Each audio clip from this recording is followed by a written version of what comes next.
waraysigan madaxweynaha dawladda deegaanka Soomaalida Itoobiya madaxweyne Cabdi Maxamuud Cumar aan kula yeelanay xafiiskiisa oo aan wax kaga weydiinay arinta uu bayga weyn ee qalbi dhagax oo deegaanka looga yaqaano qalbi dhariqa iyo dadka wada aragtiyada ciriiriyan ee ka hadlaya saxaafadaha ee majra habaabinaya dambiyada qalbi dhariq uu ka galay dalkiisa Itoobiya ayaa waxa uu sheegay in Cabdi Kariin uu yahay nin u dhashay deegaanka Soomaalida Itoobiya oo dambiye ka galay dalkan uu u dhashay ee Itoobiya isla markaana arintiisu ay u taalo dastuurka dalka waxaan doonayaa ka hadlo dhowr qodob oo ku saabsan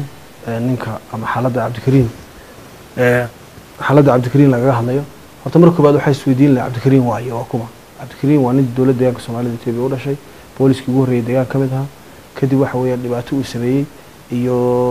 dil iyo dhac iyo kursi iyo waxa weeyaan dhibaato uu sameeyay duurka la galay oo ururka nabadiidka uu ka mid noqday dadkana dhibaateeyay gaar ahaan gobolka Doolo uu dhashay gaar ahaan degmada Wardheer iyo degmada waxa weeyaan Lehelow Danood deegaanka Qoraxay sharar iyo guud ahaan deegaanka dhanba dhibaatooyin badan nogob dhibaatooyin badan ka geystay ilaa iyo waxa weeyaan Shabeelle meelna dhibaato ka geystay ma jirto arintiisi iyo waxa weeyaan maxaan ku rahaa xaaladiisuna waxay u taalaa dastuurka dalka Itoobiya iyo hay'adaha nabadgelyada iyo dawladda mas'uuliyiinta sare ee dalka Itoobiya cid ay khusayso dastuurka Itoobiya nin hoos joogo weeyaan dawlad dastuur leh oo waxa weeyaan taqaanaa sharci leh oo sharciga caalamiga iyo maxaan ku rahaa maxbuuska iyo kan dalka iyo ka deegaanka intaba mid dawlad waxa weeyaan taqaanaa ilaalinayso oo waxa weeyaan maxaan ku rahaa nidaam iyo kala dambeyn iyo sharci uu ka jiro ayuu Cabdi Kariin ma taqaanaa dastuurkaas hoos yaala iyadana u taalaa talaabooyinkii ma taqaanaa markaas waxa weeyaan dawladda ay ka qaadanayso dhanka kale madaxweynaha ayaa ka hadlay dadka siyaabaha khaldan uga hadlaya arinta Cabdi Kariin qalbi dhagax isagoo sheegay inay wataan dana qarsoon oo u socda meel kale oo ay ujeedadoodu tahay inay soo celiyaan dhiig miiratadii al-shabaab iyo ubo dadka hadda siyaabo kala gedsan bay uga hadlayaan dad fikirro khaldan bay ku hadlayaan oo tusalahan Cabdi Kariin bay ka hadlayaan marka waxa isweydiinaya Cabdi Kariin cidda ka hadlaysa ee hadda maxaan ku rahaa weeyaan ayaamahan dambe ama diaspora ama Soomaaliya ha fadhiya dadka ka hadlayay horta waxa weeyaan Cabdi Kariin bay u daneynayaan baa taala su'aasha oo Cabdi Kariin way ka xun yihiin in wax la yeelo waa maya hilin agenda fara badan baa jira hilina agenda fara badan oo iskor saaran baa jira qaar waxay rabaan ma taqaanaa kursi bay ku doonayaan oo dawladda Soomaaliya ma taqaanaa iyo waxa weeyaan nidaam wala isgaranaya wax iska cad weeyaan politika ka raxay halkaasina wal xoga soo dhaxbaxo ka raadinayaan oo iska cadahay marka waxa weeyaan taqaanaa oohin bilaash ma taqaanaa waxba ka jirin ma taqaanaa oohinaya midna waa mid dawladda Soomaaliya iyo AMISOM iyo Itoobiya iyo shacabka Soomaaliya waxa weeyaan halgankii ay galeen ee al-shabaab ku tirtireen waxa weeyaan al-shabaab ku weeqantay ee hadda mas'uuliyiinteedii ugu sareysay isku soo dhiibayso waxa weeyaan talaabada laga qaaday qorshe si al-shabaab loo soo celiyo al-shabaab baa loo ooyay Cabdi Kariin horta lama ooyay qaar badan al-shabaab bay ooyaan qaarna waxa weeyaan dawladahan waxa weeyaan argagixisada sida Eritrea iyo kuwa la midkii hadda waxa weeyaan taqaanaa waxa weeyaan yaani maxaan ku raayay dalka Itoobiya ka xun horumarkiisa waxa weeyaan yaa ugu soo dhuumanaya kuwaas ma taqaanaa qorshayaal ay bixinayaan weeyaan dadka qaarkood oo iyagu dad nooca u hadlaya weeyaan madaxweynaha ayaa intaas ku daray in cidda dhahaysa Cabdi Kariin 77kii ayuu dhaawacmay ay uga haboon tahay inay ka hadlaan kuwa maalin kasta ku dhaawacmaya Soomaaliya iyo dhibaatada al-shabaab Cabdi Kariin 77kii uu dhaawacmay 77kii uu dhaawacay ninka dhahaya waxa isweydiinay in marka muwaadin oo 77kii ku dhaawacmay ayaa ka xumahay uu leeyahay miya hadduu taaleeyahay shalay ninka ma taqaanaa dhaawacmay ee al-shabaab ku dhaawacmay ee ciidanka qaranka ee Soomaaliya hadda jooga ciidanka qaranka ama hay'adaha kala gedisan ee dawladda Soomaaliya ee hadda al-shabaab ku dhaawacantay kaamuu ka hadlo ma taqaanaa wax loo qabto kaamuu ka hadlo dhibaatadiisa ma taqaanaa qoysaskiisa isagoo ay rafaadayaan kaasina uu ka hadlay shacabka al-shabaab ku dhintay Cabdi Kariin uu nool yahay kuwa dhintay maalin kasta qaraxa la daba taagan yahay maalin qudha isagoo laga mudaharaad lama arkin su'aashan doonayna weydiiyo caalamka iyo dadka iyo ciidan hadlaysiyo waxaysan waxa weeyaan war Cabdi Kariin markaad u mudaharaadaysa nin baa la dhiibay Cabdi Kariin waa hal shakhsi weeyaan waxa weeyaan dawladda Itoobiya oo waxa weeyaan taqaanaa 2000 sano Itoobiya soo dastuur iyo sharci ka jira ayaa jira uu ka nasiib fiican yahay kuwii horaan leeyahay waxa weeyaan taqaanaa si nabadgelyo ku jooga wax ku ma taqaanaa ku dhicina ma jirto sana misanay dastuurkaas wuxuu siiyay bulay marka maxaa loo waayay dad al-shabaab dadkii la isay ka mudaharaaday waa su'aal nimanka mudaharaaday oo taasaan isweydiinaya maxaa loo mudaharaadi weyday inaad dowladdii Soomaaliya la yaqaanay waxa weeye maxaan ku rahaayay waxa weeyaan horumar ka shaqeynaysay Soomaaliga keentay af Soomaaliga qortay waxa weeye taqaanaa yani Soomaalinimada ma taqaanaa ay abuurtay waxa weeye maxaan ku rahaa horumarka lagu yaqaanay dowladdii nooca ah baa naga luntay waan soo ceshanaynaa go'aana maxay u qaadan wayeen way taagu mudaharaadi wayeen inay maxaan ku rahaa dowladda 30 dowlad baa kor fadhiya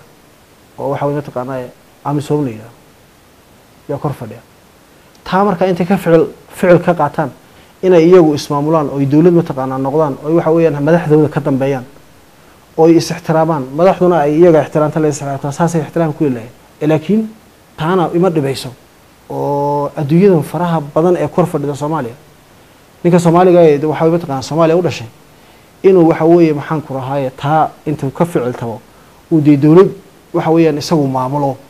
oo dowlad waxa weeye maxaan ku rahaa markaas iyadu kala dambeynaysa oo muwaadinimo ah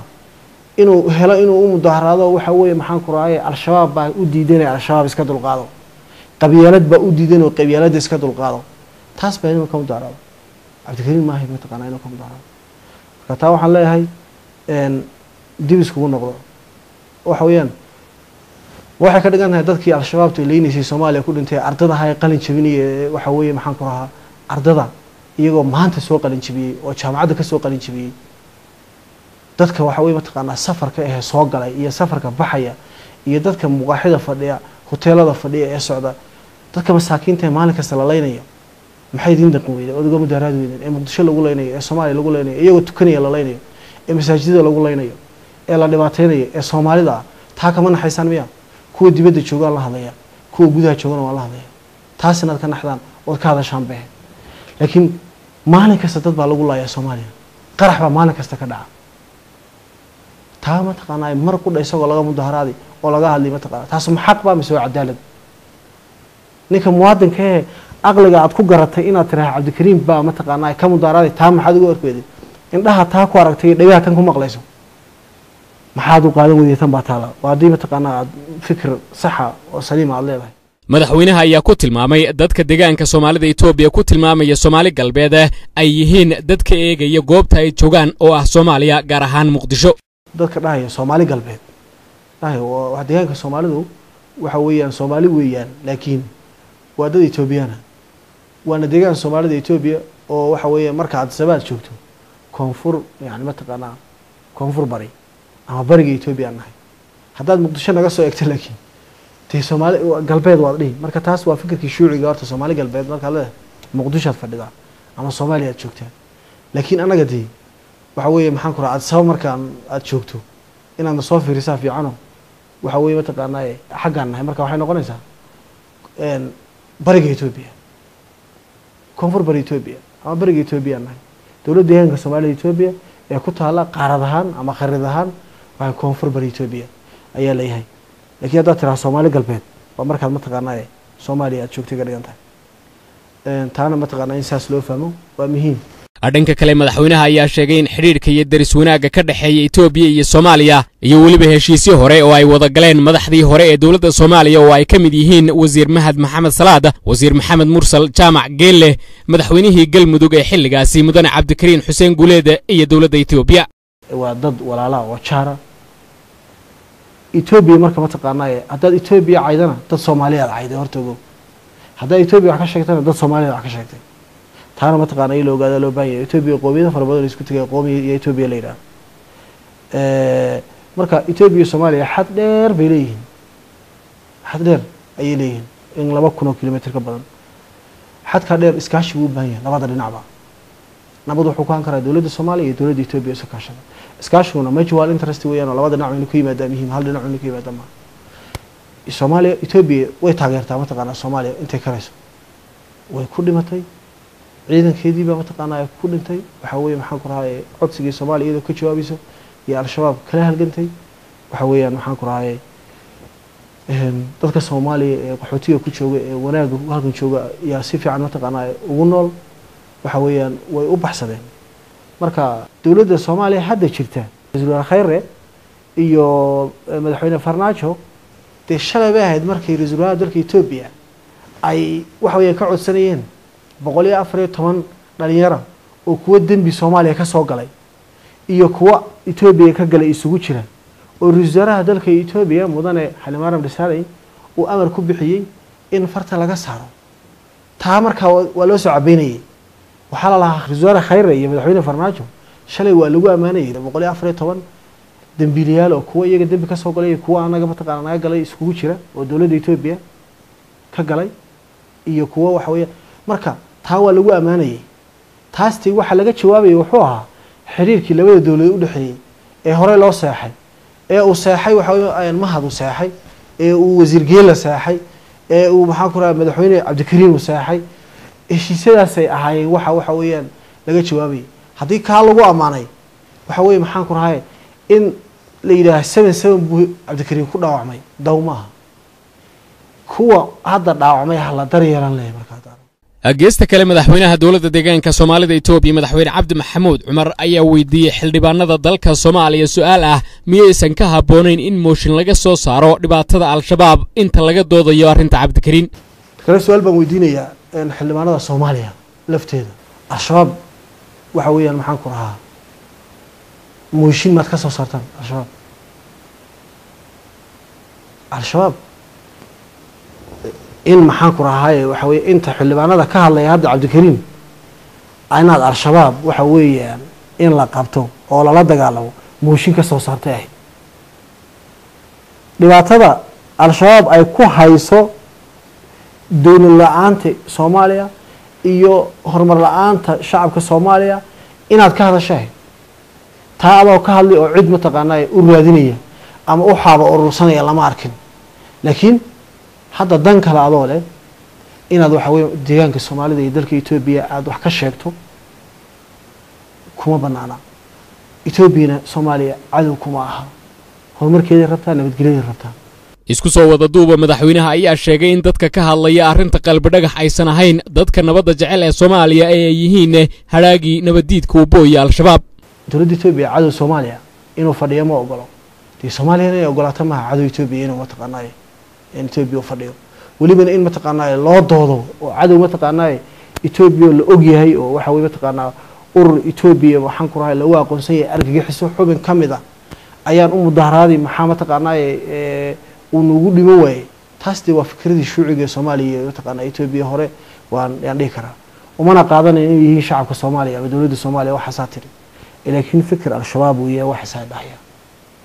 waxa ku doodaya saas ay taamisana maaha shacabka Soomaaliya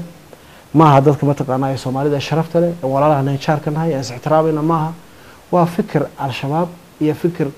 waxa mataqaanaa duciifa oo waxa weeyaan raqiisa oo nabadiidu soo abaabulay weeyaan ugu dambeynna madaxweynaha ayaa hadalkiisa ku soo xidhay in waxa uu musha u dan ah ay ilmaha u dan yihiin taasoo ka dhigan in waxa Itoobiya u dan ah ay Soomaaliya u dan yihiin sidoo kalena waxa Soomaaliya u dan ah ay Itoobiya u dan yihiin iyo inaysan caydu banaanayn waxa uu musha dan u ah ya ilmaha dan u ah Soomaaliya waxa dan u ah ba Itoobiya dan u ah Itoobiya wax dan u ah ya Soomaaliya dan u ah in la wada horumaro oo waxa weeyaan dawladda la horumaro yaa muhiim ah oo waxa weeye mataqaanaa nabadgelyada Soomaaliya waxay dan u tahay Itoobiya nabadgelyada Itoobiya waxay dan u tahay nabadgelyada maxaan ku rahay Soomaaliya waxa weeyaan labada shacabna waa laba shacab oo walaalaha uqdad in la isku dhaxgeliyana ma fiicna adiga ninka Soomaaliya hadda Itoobiya jooga Soomaaliya bari uu baahan u tagi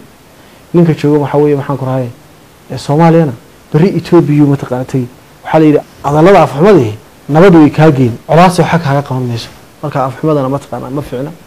shacabka Soomaaliya iyo Itoobiya wadada walaalaha aflagaadaduna ma fiicna annagana wayna taabanaysaa adoo Soomaali ku hadlay inaad Itoobiya maanta dhan maxaan ku raacataa waxa weeyaan marka la leeyahay char bay Itoobiya iyo Soomaaliya horta waxa charkaana waa deegaanka Soomaalida iyo Soomaaliya taana hal ogaado waxa weeye maxaan ku raacayaa lagana xishoodo aflagaadooyinka xun ee colaada keenay mataqaanaa nabadgelyada keenay colaadna waxba kaga qabanayn ma fiicna waa la isku baahan yahay lamana kala maarmi karo Itoobiya iyo Soomaaliya shacabkeedu waa la isku baahan yahay waa xaqiiqo la isku baahan yahay ka Muqdisho jooga bari mataqaanaa aad sawaymani ka soo jooga bari mataqaanaa Muqdisho tagi waa dad walaalaha isku baahan laba kala maarmayo maxaan ku raacayaa dhibaatooyinka waxa keenaya maxaan ku raacayaa la iska daayo xaqada lagu soo dhawaayo tooshitirka la iska daayo oo toos la isku abaaro cidii israbtahay laakiin iyaan la isku soo marmarino dee anaga ixtiraam baan idinka mudanayna ixtiraama waxa weeye maxaan ku raay inaad waxa weeyaan yani geed quraan shalay la garaaca ma aha in geed quraan shalay la garaaca ma aha ninka maanta waxa weeyaan ka xumaanaya hal shakhsi ha ka xumaado dhibaatada Soomaaliya haysataa